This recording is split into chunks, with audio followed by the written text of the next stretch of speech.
તો આતંકવાદી સંગઠન જૈશ એ મોહમ્મદ અને પાકિસ્તાન સુધરવાનું નામ લેતું નથી અને આતંકવાદીઓના કમાન્ડરને ઠાર કરાયો તો બીજો આતંકવાદી ઊભો કરી દીધો।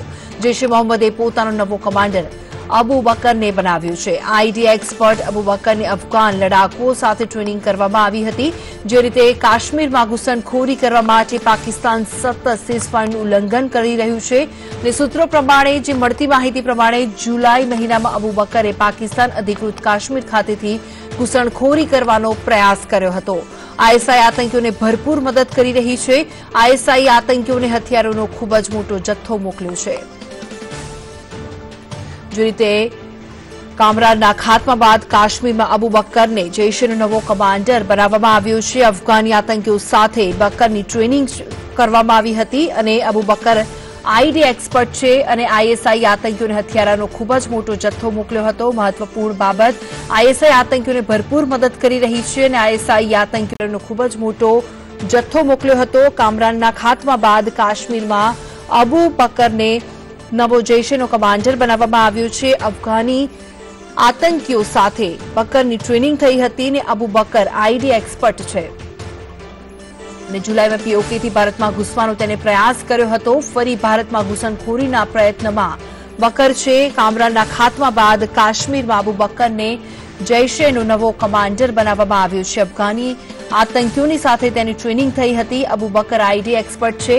મહત્વની વાત છે કે નાપાક જે રીતે પાકિસ્તાન ના સુધરે અને એકથી બે જૈશ કમાન્ડરને મારવામાં નહીં થાય, આતંકનો અંત ક્યાંક ને ક્યાંક મહત્વની વાત એ છે કે અબુ બકર એ આઈડી એક્સપર્ટ છે।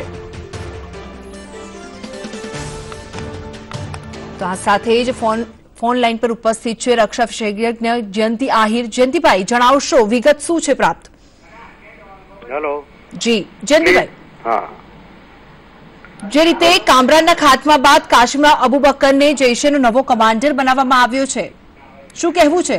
હા, હવે કમાન્ડર નવો બનાવવાનો આ તો એનો એક રૂટીન વર્ક છે જી, અને એના કમાન્ડર કામરાન તો એક જાહેર થયેલો હતો। અત્યારે એટલા બધા સ્લીપર સેલમાં ને એના જૈશ મોહમ્મદના એટલા બધા ત્યાંના લોકલ કાશ્મીરીઓને એને ટ્રેન્ડ કરીને રાખેલા છે અને છેલ્લે તમે જુઓ આર્મીના જે ઇન્ટેલિજન્સ નો પણ એક રિવ્યુ અઠવાડિયા પહેલા થયો હતો કે 400 થી 450 જેટલા આતંકવાદીઓ અત્યારે એ કાશ્મીર ખીણની અંદર છે અને એમાં જે જૈશ મોહમ્મદના જે 65 છે એમાંથી 35 તો લોકલ કાશ્મીરી છે।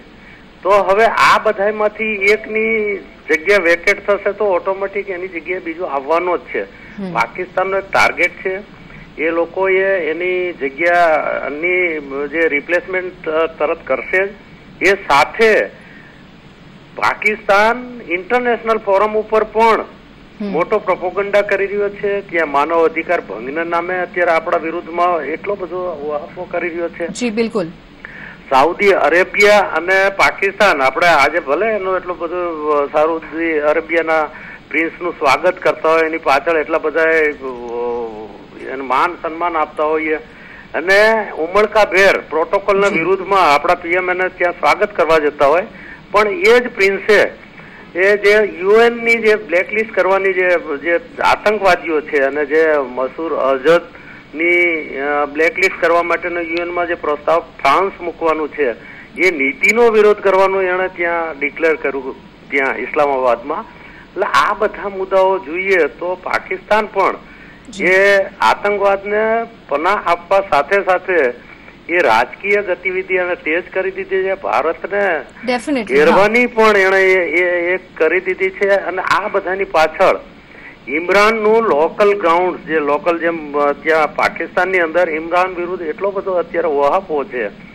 ત્યાંની મોંઘવારી, અરાજકતા, ત્યાંના જે રાજકીય પક્ષો, એક પણ રાજકીય પક્ષ ઇમરાનથી ખુશ નથી અને એની ઇલેક્શનથી પણ રાજી નથી।